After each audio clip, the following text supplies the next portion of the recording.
What makes Resident Evil's story special? What defines its place in horror canon in regards to its narrative?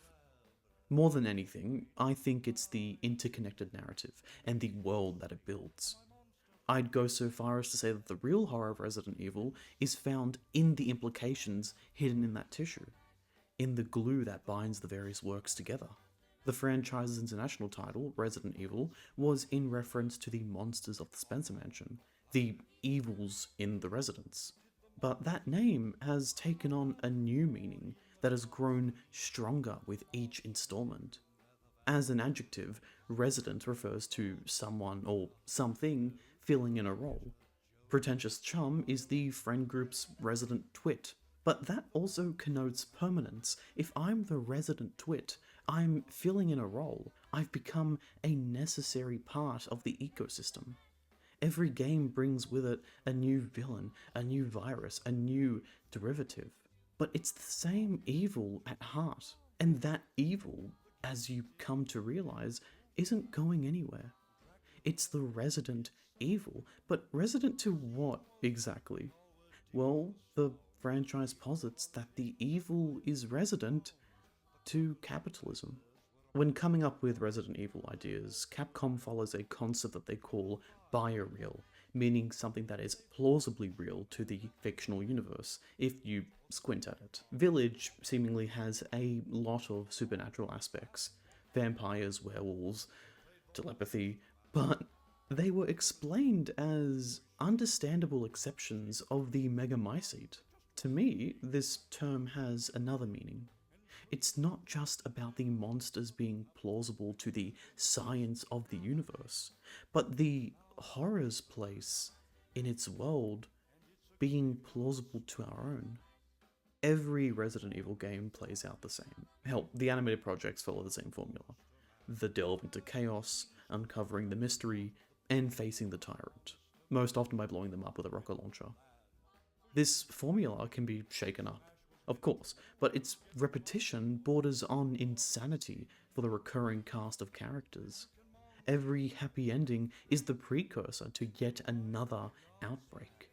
When we examine the meta-narrative, this insane repetition becomes less of a comedic meta-joke and more of a horrific truth of what it means to live in this world's reality. But have you ever considered what life was like for the average American or Western citizen in Resident Evil? The ones that have to wake up, go to work, and pay their rent? The United States in Resident Evil has had no shortage of biohazard incidents. Hell, they almost seem to be the main hosts. But it doesn't really show in the daily lives of the citizens. People still go about their lives in a world of monsters. That's why Ethan Winters stood out from the core 4. He gave us a look into the average citizen's experience. And what we saw was pure bewilderment.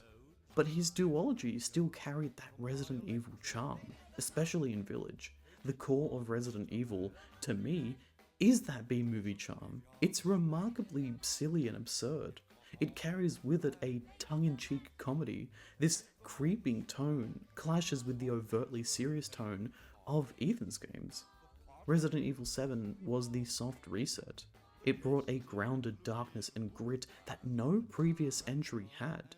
It showed the importance of the B-movie tone in the broader meta-narrative.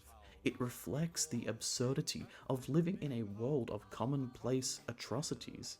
That these characters have accepted them to an almost humorous extent. It's absurd. They shouldn't be doing so. The whole world of Resident Evil should not work because we, in the real world, wouldn't stand for such insanity. Right? I have to talk about Leon Scott Kennedy now. Both his journey and how it differs from the rest of the Core 4, specifically the Redfield siblings.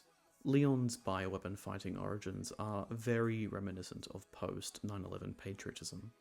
Raccoon City, this horror on domestic soil, opened his eyes to a new fight, a new war to be waged.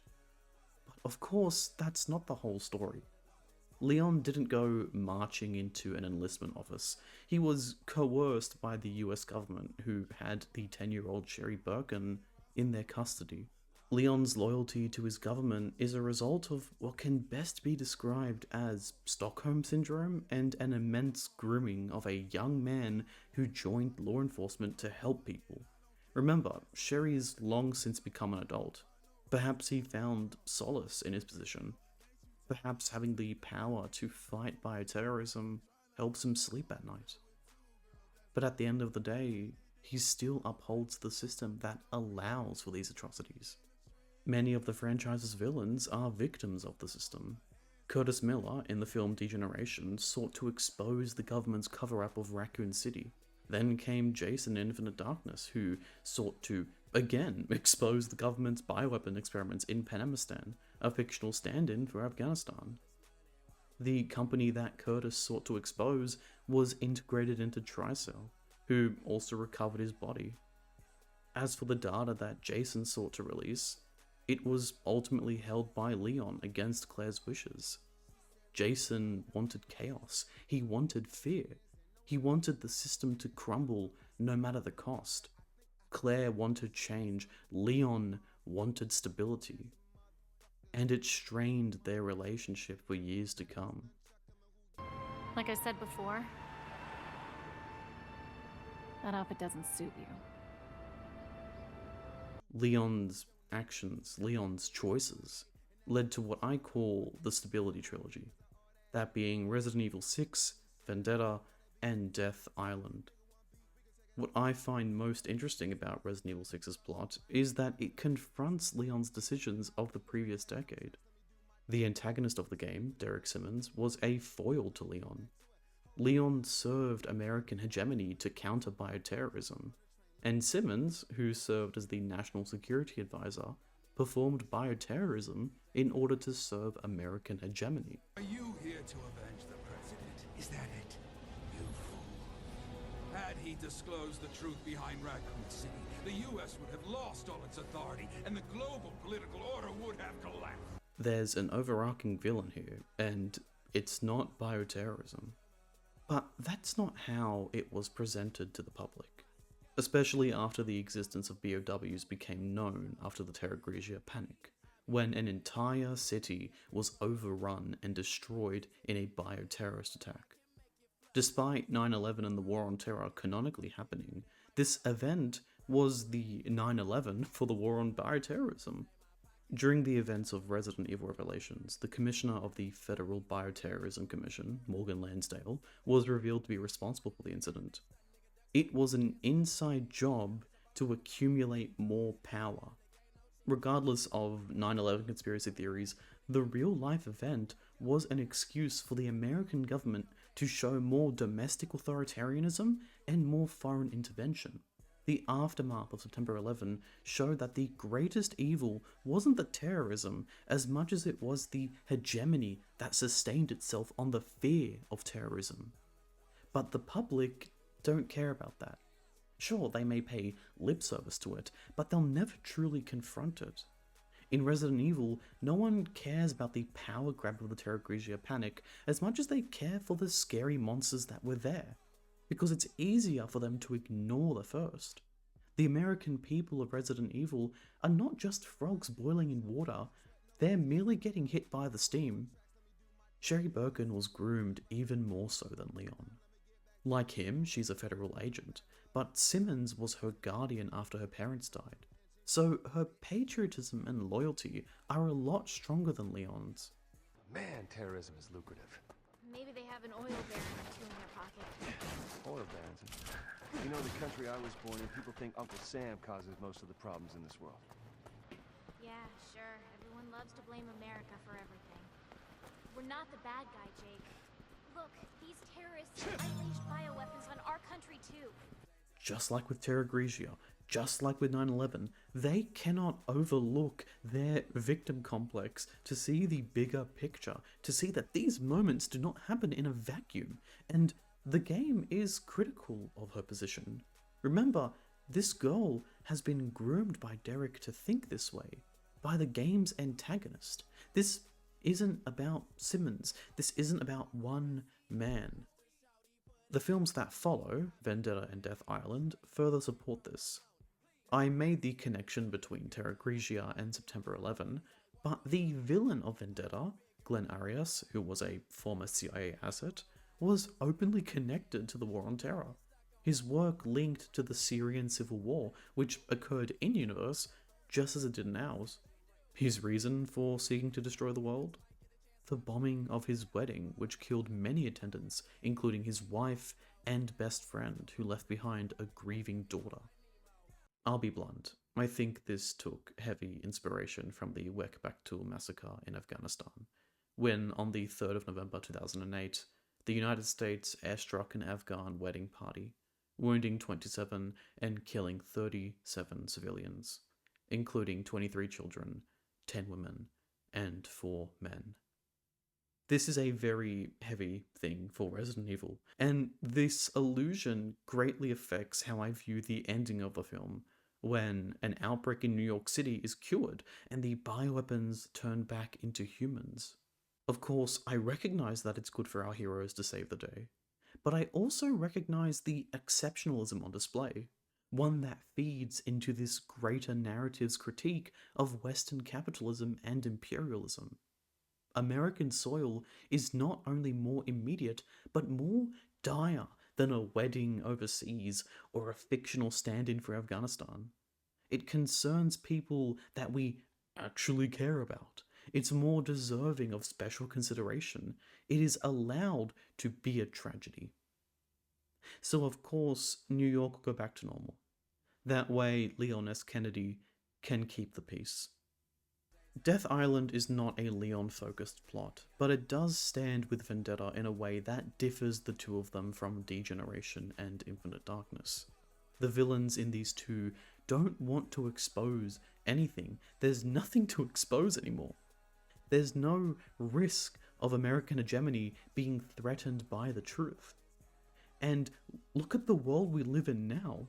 NATO-sanctioned crimes against humanity are shared all over social media, and nothing happens.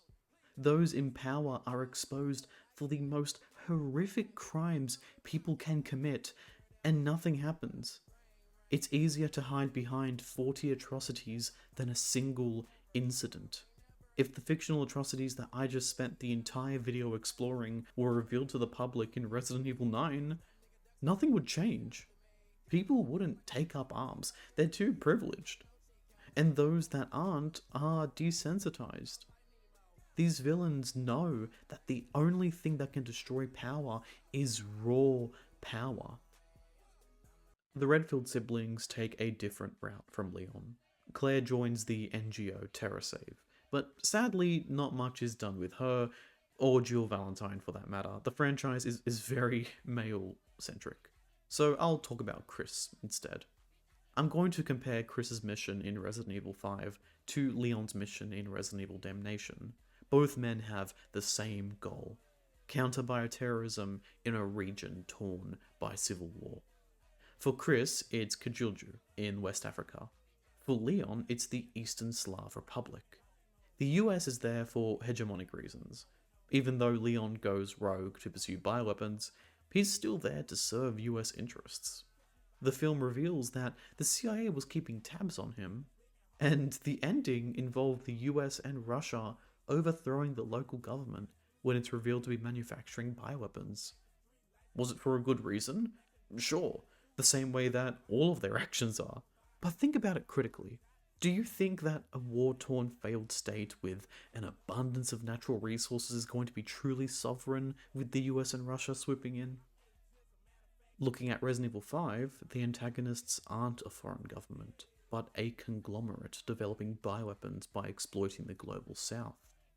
Tricell was actually first introduced in Degeneration. As I said before, it acquired the WP Corporation, which had connections to the US government. Once again, it's all the same resident beast, the same resident evil. Chris seemingly recognizes that, as shown in a conversation with Sheva, where he expresses his disillusionment with the reality of modern America. Wouldn't you rather be back in America than a place like this?